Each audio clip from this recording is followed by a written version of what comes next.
Best varicose veins చికిత్సనే పొందండి. నొప్పి లేని చికిత్స కోసం సంప్రదించండి ఎవిస్ హాస్పిటల్. నమస్తే రమగారు. నమస్తే జయ. రమగారు, కార్తీక పౌర్ణమి చాలా బాగా చేసుకుంటాం కదా, అయితే మార్గశిర పౌర్ణమి కూడా వస్తుంది. మరి ఈ రోజు యొక్క విశిష్టత ఏంటండి? ఎలా చేస్తాము? మార్గశిర పౌర్ణమి దత్త జయంతి చేస్తారు సాధారణంగా. ఈ దత్త జయంతి అంటే మార్గశిర శుద్ధ చతుర్దశి నాడు దత్త భగవానుడు దత్తాత్రేయ స్వామి వారు జన్మించారు. ఈయన చతుర్దశి నాడు జన్మించినా కూడా పౌర్ణమి నాడు దత్త జయంతి చేసుకోవటం చాలా ప్రాంతాల్లో పద్ధతిగా ఉంటుంది. శ్రీదత్త జయంతి చేస్తే స్వామి గురువుకి నమస్కరించుకోవటం. దత్తాత్రేయ స్వామి వారు ఎక్కడైనా మన సమీపంలో సన్నిధానం ఉంటే గనక అక్కడికి వెళ్ళి ఓ నమస్కారం చేసుకోవటం. దత్త భక్తులు ఏం చేస్తారు, గురు చరిత్ర పారాయణ చేయటం. మనకు అవేమి అలవాట్లేదండి. అంటే ఏ గురు చరిత్రో దత్త చరిత్రో ఏదో శ్రీపాద శ్రీవల్లభ చరితామృతమో ఏదైనా ఉంటే అది కూడా పారాయణ చేసుకోవచ్చు. దత్త జయంతి చేస్తారు సాధారణంగా. అయితే ఈ దత్త జయంతి చేసినా కూడా ఇదేంటంటే మార్గశిర పౌర్ణమిని కోరల పున్నమి అంటారు.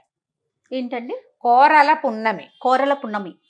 ఈ కోరల పున్నమికి ఒక పూర్వకాలపు పాత ఊళ్ళల్లో ఒక అలవాటు ఉంటుంది. ఈ పున్నానికి అంటే పౌర్ణమి నాడు కుక్కలకి చపాతీలు, రొట్టెలు, కుడుములు పెడతారు కుక్కకి.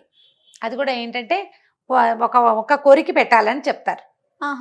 ఇది 2-3 విషయాలు ఉన్నాయి దీని మీద. కార్తీక మార్గశిరాలు యమదంశలు అని చెప్తారు. ఇక్కడ మరణాలు ఎక్కువగా సంభవిస్తాయి. అవునవును. ఆయన కోరలు వస్తాయిట. అయితే ఈ యముడిని భయాన్ని నుంచి అపమృత్యు దోషం నివారించుకోవటానికి ఇలా కుక్కలకి ఆహారం ఇవ్వాలని చెప్తారు కొన్ని ప్రాంతాల్లో. అంటే సాధారణంగా మాకు ఇళ్లలో ఏమని చెప్తారంటే నెల పట్టినప్పటి నుంచి జాగ్రత్తగా ఉండాలి. ఎక్కువగా మనం చెడు వార్తలు ఎక్కువగా వింటాం కదా. మార్గశిర మాసం ఎక్కువ మరణాలు ఉంటాయి. ఎక్కువ మరణాలు మా ఇంట్లో కూడా ఉన్నాయి 3. అవునండి. మార్గశిర మాసమే మా నాన్నగారు పోయారు, మా పెద్ద బాబా, మా ఆఖరి మా 3వ బాబా వాళ్ళు. మార్గశిర మాసమే. మార్గశిర మాసంలోనే ఎక్కువ దుర్వార్తలు వింటుంటారు. ఏదైనా అనారోగ్యం ఉన్న వాళ్ళు ఈ సమయం వచ్చేసరికల్లా కాసుకోలేకపోతారు, ఆగలేకపోతారనమాట. భరించద్దు, ఈ చలిని వాటిని భరించద్దు, కొంచెం అట్లా చెప్తారు. పూర్వం నుంచి ఉంది. డిసెంబర్లో మనం దుర్వార్తలు ఎక్కువగా వింటాం. మామగారు, మా వారి నాయనమ్మ కూడా, ఆవిడ పుష్యమాసం వచ్చింది. మార్గశిరంలో అసలు ఆవిడ కుంట్లో బాగులేదు పాపం. మార్గశిరం అంతా గెంటిచ్చారు, చివరికి అప్పుడు వెళ్ళిపోయారు. చెప్పలేకపోతాం. అదేలేండి.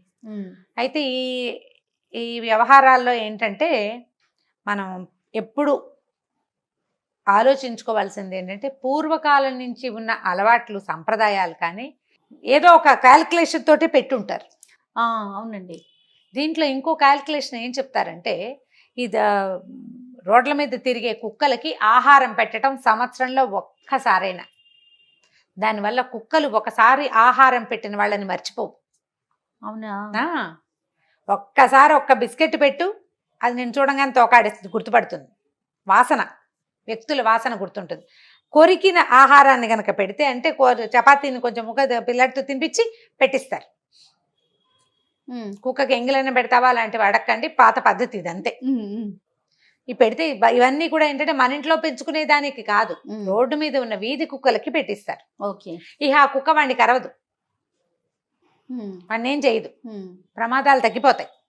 అందుకని ఈ జీవులకి ఆహారం ఇవ్వటము, తర్వాత వీటితోటి హ్యూమన్ ఫ్రెండ్లీ అంటే మనతోటి అవి ఫ్రెండ్లీగా ఉండడానికి ఒక మంచి పద్ధతి అన్నమాట. కుడుములు పెడతారు కొన్ని చోట్ల. కుడుములు అంటే మనం రవ్వతోటి చేస్తాం కదా, వినాయక చవితి చేస్తాం చూడు, కుడుములు చేసి కుడుములో చిన్న ముక్క కొరికి పిల్లల్ని పెట్టమంటారు అనమాట. పిల్లలు పెడతారు, పెద్దవాళ్ళు, ఇంట్లో ఉన్న వాళ్ళందరూ పెట్టడం, చపాతీలు పెట్టడం, రొట్టెలు కూడా చేసి పెడతారు. చపాతీలు తింటాయి కదా కుక్కలు. సో ఇలా పెట్టడం ఒక పద్ధతి.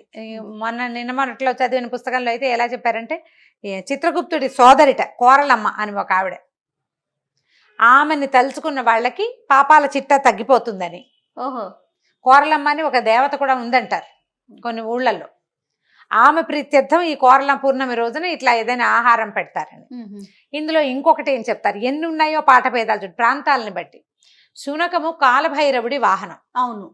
కొండకుచో కాలభైరవుడి శునకాన్నే భైరవుడు అని కూడా అంటారు. కుక్కనే కాలభైరవుడు అంటారు. ఆయన దాని మీద వాహనంగా తిరుగుతాడు, కుక్కే ఆయన వాహనం అని చెప్తారు. ఇట్లా శునకాలకి గనక ఆహారం ఇస్తే కాలభైరవుడు మన యందు ప్రసన్నుడుగా ఉండి దారి దోపిడీలు జరగవని, మనకి దొంగల భయం తగ్గుతుందని, అపమృత్యు నివారణ జరుగుతుందని చెప్తారు. ఈ 3 విషయాలు ఉంటాయన్నమాట. అందుకని ఈ మార్గశిర పౌర్ణమి నాడు అవకాశం ఉంటే ఓ 2 చపాతీలు రాత్రి చేసుకుంటే కిందకి తీసుకెళ్ళి వాకిట్లో రోడ్డు మీద ఏది కుక్క ఉన్నా కూడా ఓ 2 చపాతీలు కుక్కకి పెట్టండి. దానికి జామ్ రాద్దామా పీనట్ బటర్ రాద్దామా అనుకోవద్దు.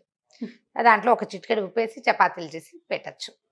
ఇది చాదస్తంగా పురాతన సాంప్రదాయంగా భావించి ఇది చేయకపోతే కొంప మునిగిపోతుంది అనుకోకండి. చేయాలనిపిస్తే చేసుకోండి. మీ ప్రాంతాల్లో అలవాటు ఉండి మా అమ్మ వాళ్ళు చిన్నప్పుడు వేసేవాళ్ళండి మేము మానేసాం అని చెప్తారు చూడు. అవునవును. వాళ్ళు చేయండి జ్ఞాపకం పెట్టుకుని. అమ్మ వాళ్ళు చేసిన విధానాలు కొన్నైనా మనం కొన్నిటినైనా పాటిస్తుంటే బాగుంటుంది. మన పిల్లలు కూడా దీన్ని కొనసాగిస్తారు. ఈ కోరల పున్నమి అనేది ఒక ప్రత్యేకమైన రోజని, ఈ రోజున దారిలో ఉండేటువంటి శునకాలకి ఆహారం ఇవ్వాలనే ఒక విషయాన్ని మనం నేర్పిస్తాం. అంతే, జంతువుని ప్రేమించటం, జంతువుని ప్రేమించడమే కదా, అందులో ఇంకా తప్పేం లేదు. కాబట్టి ఈ పౌర్ణమి నాడు ఈ పని చేయొచ్చు. అవకాశం ఉన్నవాళ్ళు, ఆసక్తి ఉన్నవాళ్ళు తప్పకుండా చేయండి. తప్పకుండా. నమస్తే. నమస్తే చేయండి.